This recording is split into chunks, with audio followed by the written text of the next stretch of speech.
So recently I posted a video of me replacing the jammock, and today I will be showing you, I'm going to show you a much better way to put your hammock on. So first, take your hammock between the bars of your Jeep, like this.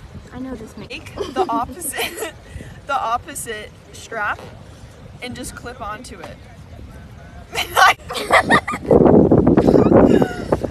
Okay.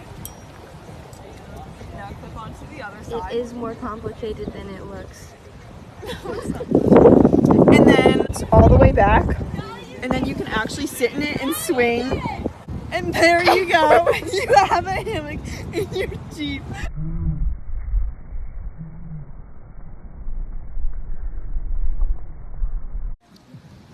Whoa.